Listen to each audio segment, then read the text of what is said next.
সুপ্রভাত সকলকে। আমার চ্যানেলের আরেকটি নতুন ব্লগে আপনাদের সকলকে স্বাগত। লাস্ট ভিডিওতে দেখিয়েছিলাম যে আমরা উদয়পুর পৌঁছে গেছি আর হোটেলের দিকে যাচ্ছিলাম।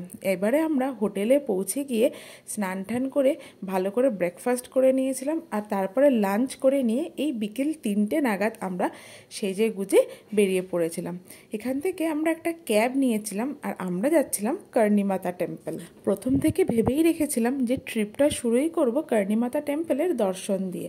1620 থেকে 1628 সালের মধ্যে মহারানা করণ সিং এই মন্দিরটা মছলা মার্গ হিল নামে একটা পাহাড় আছে সেখানে করেছিল। কর্ণিমাতা কিন্তু মানে একজন অবতারিত দেবী ছিল, মানে মনে করা হয় উনি মা দুর্গার অবতার ছিল। তো মন্দিরটা যেহেতু পাহাড়ের ওপরে, তাই পৌঁছানোর জন্য আমাদেরকে রোপওয়ে করতে হয়েছিল। অর্ণব এখানে রোপওয়ে টিকিট কেটে নিয়েছিল, তবে যেখানে টিকিট কাউন্টারটা ছিল সেইখান থেকে রোপওয়ে যেখানে চড়াচ্ছে বেশ অনেকটাই দূরে ছিল, মানে অনেকটাই নিচে নেমে যেতে হয়েছিল।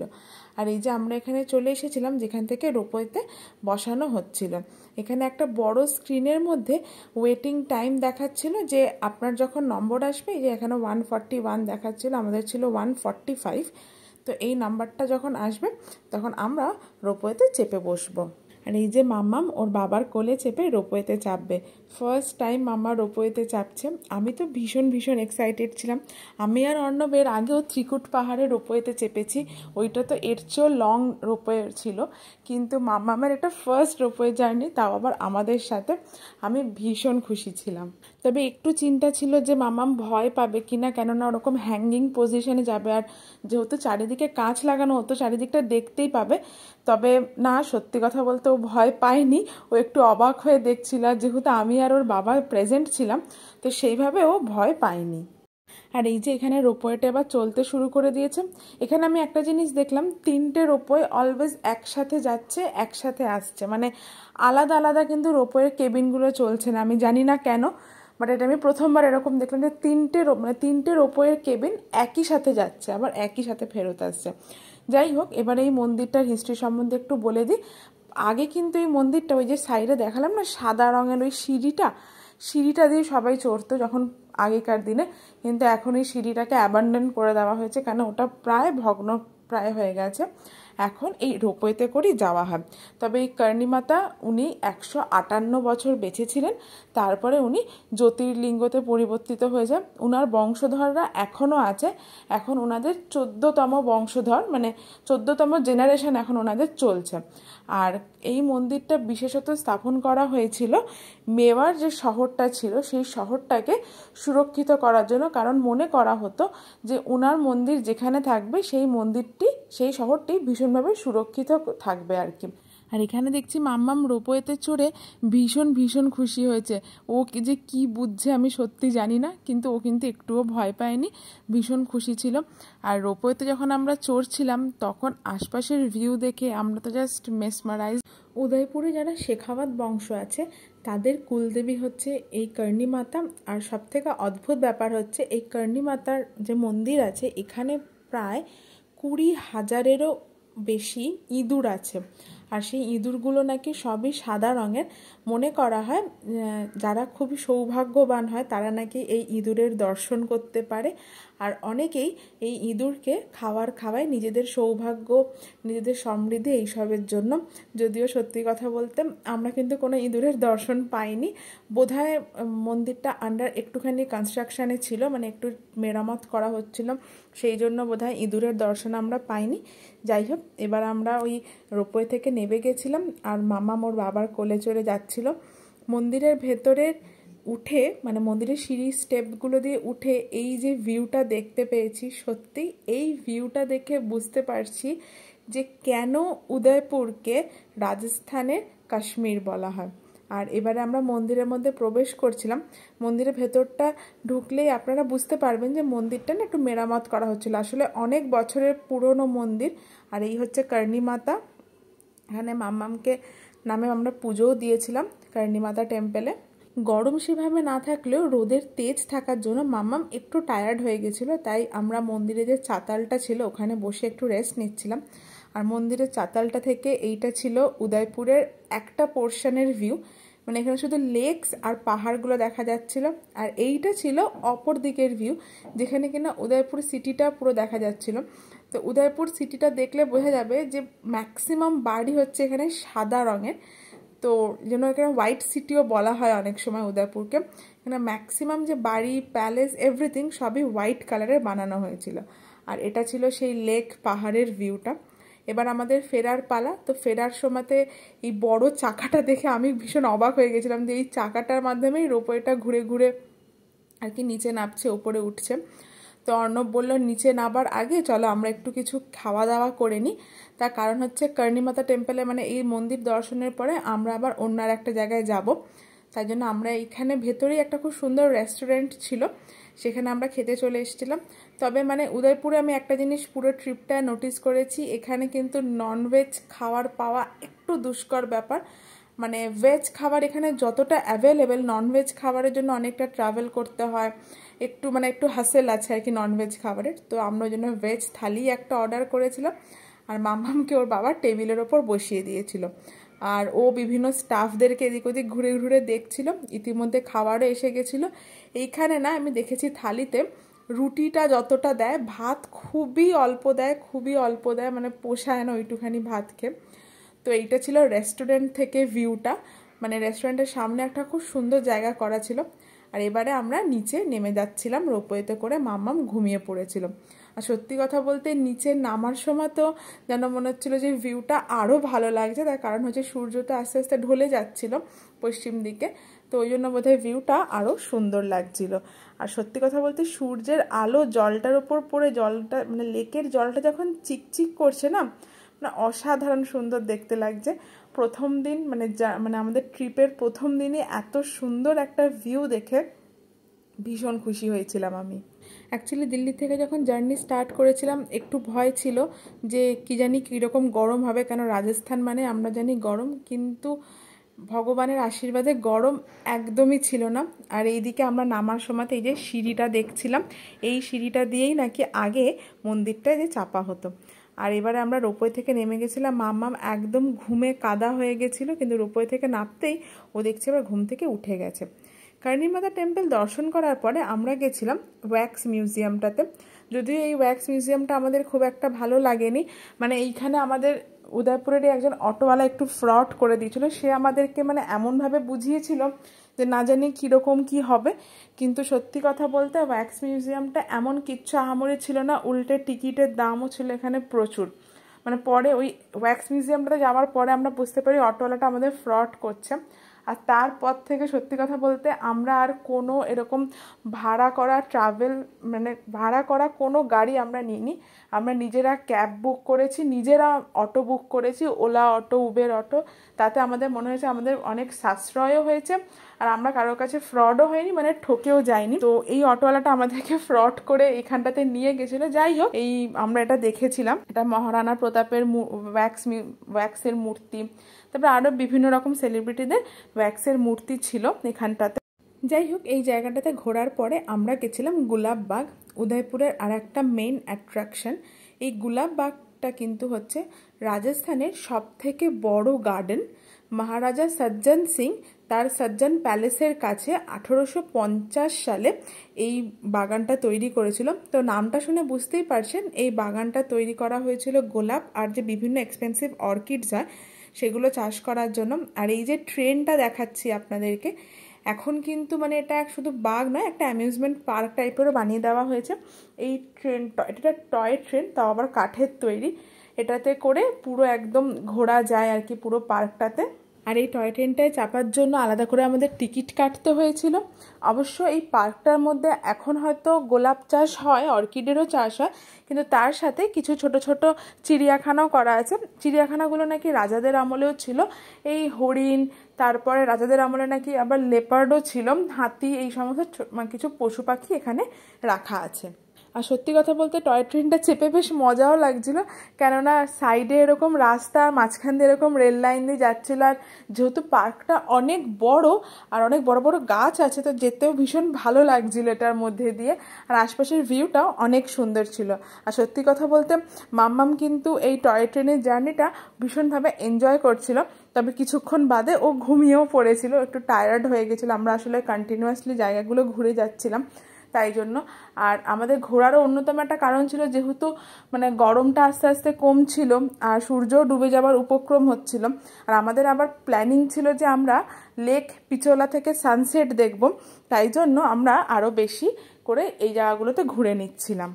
আর আমি যে ছোট জুটার কথা বলছিলাম, এই যে এখানে পাখি রাখা আছে দেখছি, সুন্দর সুন্দর কাকাতুয়া, তারপরে আরও বিভিন্ন রং বেরঙের পাখি তো রাখাই রয়েছে। সাথে দেখছি মানে অনেক বড় বড় গাছ কিন্তু রয়েছে, মানে বিভিন্ন প্রাচীন যে গাছগুলো সেগুলোও এখানে রয়েছে। আর এই যে পাখি, ম্যাক্সিমাম দেখছিলাম পাখিই ছিল, কিছু কিছু হরিণ ছিল এই জায়গাটাতে। গুলাববাগ থেকেও কিন্তু আমরা ওই কর্ণীমাতা টেম্পলের পাহাড়টা দেখতে পাচ্ছিলাম। আর এখানে এত সুন্দর এই কৃষ্ণচূড়া রাধাচূড়া ফুলগুলো ফুটেছিল পার্কটার মধ্যে, পার্কটার শোভা কিন্তু আপসেই বেড়ে গেছিলো। তার সাথে ছিল খুব ছোট ছোট এরকম ছাতার মতো করে সুন্দর সুন্দর প্যালেসগুলো বানানো ছিল, যাতে পার্কটার শোভা আরও বাড়ছিল। এবারে আমাদের এই টয় ট্রেনের জার্নিটা প্রায় শেষ হয়ে আসছিল, আমাদের নামবার টাইম এসে গেছিলো। আর এই টয় ট্রেনের জার্নি শেষ করার পরে আমরা সোজা চলে গেছিলাম লেক পিচোলা। এখানে এসে সানসেটের ভিউটা দেখে আমরা জাস্ট মানে মুগ্ধ হয়ে গেছি। আর এই লেক পিচোলা সম্বন্ধে যে গল্প বলবো না, যে মানে ফ্যাক্ট আছে, সেটা শুনে তো আমি মানে ভীষণইভাবে অবাক। তার কারণ হচ্ছে লেক পিচোলা কিন্তু কোনো মানে প্রাকৃতিক কোনো লেক নয়, এটা হচ্ছে একটি আর্টিফিশিয়াল লেক, এটা একটি ম্যান মেড লেক। তাও আর এই লেকটা তৈরি করা হয়েছিল 1362 সালে। পিচ্চো বঞ্জারা বলে একজন ছিল, আমি হয়তো প্রোনাউন্সিয়েশনটা ঠিক করতে পারছি না, পিচো বঞ্জারা বলে একটা গোষ্ঠী ছিল যারা কিনা এই লেকটা খনন করেছিল। মহারানা লাখা যে ছিলেন, তার যখন যুদ্ধ হচ্ছিল, তার যুদ্ধে যে গ্রেন মানে খাদ্য সামগ্রী সরবরাহ করার জন্য। আর যেহেতু বঞ্জারা, পিচ্চো বঞ্জারাদের গ্রামের নাম ছিল পিচোলা, তো সেই নামে এই লেকটার নাম হয়েছিল পিচোলা লেক। এই লেকটার মধ্যে দুখানা আইল্যান্ড আছে, একটা হচ্ছে জগ মন্দির আর একটা হচ্ছে জগমোহন প্যালেস। আমরা যাব, এই কালকেই আমরা যাব জগমোহন প্যালেসটাতে, এই লেকটার মধ্যে দিয়েই যাব।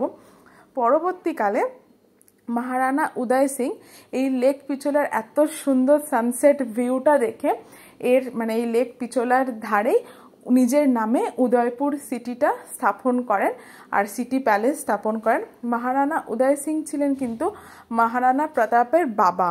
তবে যখন লেকটা খনন করা হয়েছিল তখনই যে লেকটা এত বড় ছিল এমনটা নয়।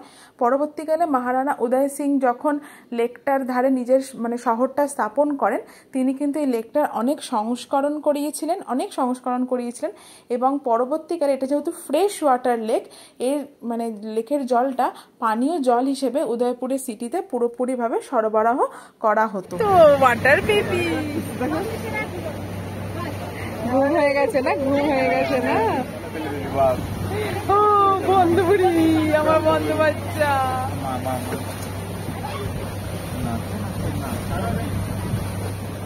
বোটিং সম্পর্কে কয়েকটা ইনফরমেশন দিয়ে দিই। পিচোলা লেকে দু রকমভাবে বোটিং করা যায়। একটা হচ্ছে পিচোলা লেকে যেখানে বোটিং পয়েন্ট আছে সেখান থেকে এনি টাইম করা যায়, সকাল থেকে সন্ধে অবধি। আর এখানে পার হেড বোটিং চার্জ লাগে হচ্ছে 150 টাকা করে, 45 মিনিটের বোটিং থাকে। আপনি চাইলে প্রাইভেট বোটও নিতে পারেন, আর এমনি একসঙ্গে অনেকজন আছে এরকম একটা বড় বোটও নিতে পারেন। আর এই যে পিচোলা লেক থেকে এখানে সিটি প্যালেসের পুরো ভিউটা পাওয়া যায়। আর আপনি যদি এই সানসেটের টাইমে আসেন তাহলে কিন্তু খুব ভালো একটা সানসেট ভিউও পাওয়া যায়। আর সেকেন্ড অপশানটা হচ্ছে, আপনি যখন সিটি প্যালেস ঘুরতে যাবেন, সিটি প্যালেসের মধ্যেও না একটা বোটিং পয়েন্ট আছে। অ্যাকচুয়ালি এই পিচোলা লেকের চারিদিকে প্রচুর ঘাট বানানো আছে, ঘাঙ্গর ঘাট, তারপরে আরও বিভিন্ন ঘাট আছে। আমার ঘাটের অত নাম, আমরাই ঘাট, সবকটা ঘাটের নাম তো অত মনেও নেই। তো সিটি প্যালেসের মধ্যেও একটা ঘাট আছে, আপনারা চাইলে সেই ঘাট থেকেও বোটিং করতে পারেন।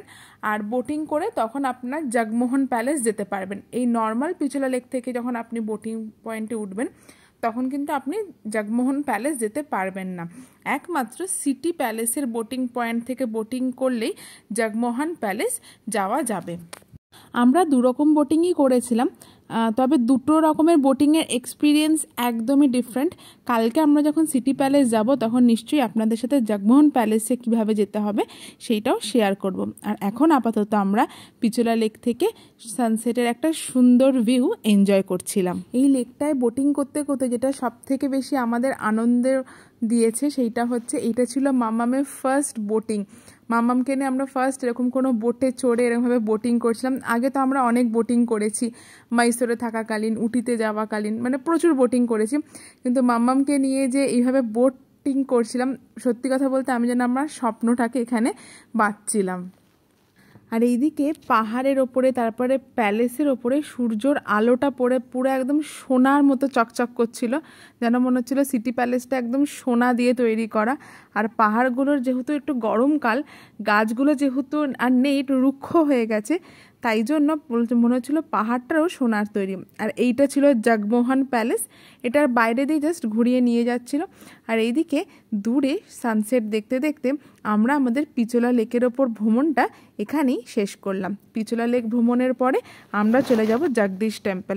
আর জগদীশ টেম্পল ঘোরার পরে সিধে যাব হোটেল, কেননা আমরা ভীষণ টায়ার্ড হয়ে গেছিলাম। কিন্তু যেহেতু পিচোলা লেক থেকে জগদীশ টেম্পলটা কাছে, তাই আমরা চলে এসেছিলাম জগদীশ টেম্পল। জগদীশ টেম্পলটা কিন্তু ওল্ড উদয়পুরে সিটি প্যালেসের একদম কাছে আর একদম হার্ট অফ দ্য সিটিতে অবস্থিত। আর পিচোলা লেকেরও ভীষণ কাছে, কারণ জগদীশ টেম্পলের একদম পিছনেই হচ্ছে পিচোলা লেক। তবে মন্দিরটা এখন এই টাইমটায় এসে মনে হচ্ছে যে আমরা একটু ভুল করে ফেলেছি। এটা আসলে মানে দিনের বেলায় মন্দিরটা দেখতে আরও বেশি সুন্দর লাগবে। এই যে পাথরের যে কাজগুলো আছে না, রাতে যতই ওরা ওখানে অনেক বড় বড় হ্যালোজেন টাইপের লাইট লাগিয়েছে, কিন্তু সেই লাইটে না কাজগুলো অতটা বোঝা যাচ্ছে না যতটা দিনের আলো, মানে সূর্যের আলো যতটা বোঝা যাবে। তো ওই জন্য মন্দিরে জাস্ট দর্শন করেই আমরা বেরিয়ে এসেছিলাম, খুব একটা বেশি টাইম ওয়েস্ট করিনি। আমরা ভাবলাম মন্দিরটা আমরা আর একদিন আসবো যখন সূর্যের আলো থাকবে সেই সময়। আর এখানে গরুড় দেবের মূর্তি ছিল, যেহেতু এটা ভগবান বিষ্ণুরই একটা অবতার হিসেবে এখানে পুজো হচ্ছে। তো মন্দিরটা তাও মোটামুটি কিছুটা আমি ক্যাপচার করার চেষ্টা করেছি। এখানে এত সুন্দর, মানে একটা পাথরের ওপর কেটে কেটে কেটে কেটে এত সুন্দর মূর্তিগুলো বানানো রয়েছে, মানে অসাধারণ কাজ করা রয়েছে। তো যতটা এই অন্ধকারের মধ্যে ক্যাপচার করা গেছে আমি করেছি। আর অর্ণব বললো থাক, আমরাও এখন অনেকটাই টায়ার্ড হয়ে গেছি, চলো এবার আমরা চলে যাই। তাই জন্য আমরা এখানে বেশিটা টাইম নষ্ট না করে আমরা চলে গেছিলাম এইখান থেকে ঘাঙ্গর ঘাট, যেটা কিনা এই মন্দিরটার একদমই ব্যাক সাইডে। পিচোলা লেকে যখন আমরা ঘাঙ্গর ঘাট পিচোলা লেকেরই আর একটা ঘাট। পিচোলা লেকে বোটিং করার সময়তেই আমি আপনাদের বলছিলাম যে এখানে অনেকগুলো ঘাট আছে, তার মধ্যে একটা হচ্ছে ঘাঙ্গর ঘাট। এটা ফেমাস ফর ওদের ঘাঙ্গর ফেস্টিভ্যালের জন্য। এখানে যখন ঘাঙ্গর ফেস্টিভ্যাল হয়, মানে হরগৌরীর বিয়ে দেওয়া হয় ঘাঙ্গর ফেস্টিভ্যালে, তখন কিন্তু এই ঘাটে তিল ধারণের জায়গা থাকে না, সবাই হরগৌরীর মূর্তি বানিয়ে আনে আর এই ঘাটে এনে তার কিন্তু পুজো অর্চনা করে। ওদের কিছু নিয়ম আছে, সেই নিয়মকানুনগুলো পালন করে। তো আশা করি আপনারা আমার ভিডিওটা পুরোপুরি দেখলেন। আর ঘাটটা এত সুন্দর কি বলবো। তো আপনাদের যদি আমার ভিডিওটি একটু হলেও ভালো লেগে থাকে তাহলে আমার চ্যানেলটিকে সাবস্ক্রাইব করে দেবেন। আর আপনি যদি আমাকে ফেসবুকে দেখে থাকেন তাহলে না আমাকে একটু ফলো করে দেবেন, অনেক ভালো লাগবে আমার। আর যদি ভিডিওটি ভালো লেগে থাকে তাহলে অবশ্যই একটা লাইক এবং একটা কমেন্ট করে দেবেন। এবারে আমরা হোটেলে ফিরে যাব। মাম্মাম ভীষণ টায়ার্ড হয়ে গেছে, আর ওকে কোলে নিয়ে হাঁটতে হাঁটতে ওর বাবাও বলছে যে আমার কোমরটায় ব্যথা করছে। আর সত্যি কথা বলতে মাম্মাম যেহেতু আমাদের সাথে গেছে, এত বেশি ব্যাগে জিনিসপত্র, দুধ, ডাইপার, হেন তেন এত জিনিস নিয়েছি, আমারও ভীষণ টায়ার্ড লাগছিল। তাহলে সবাইকে টাটা।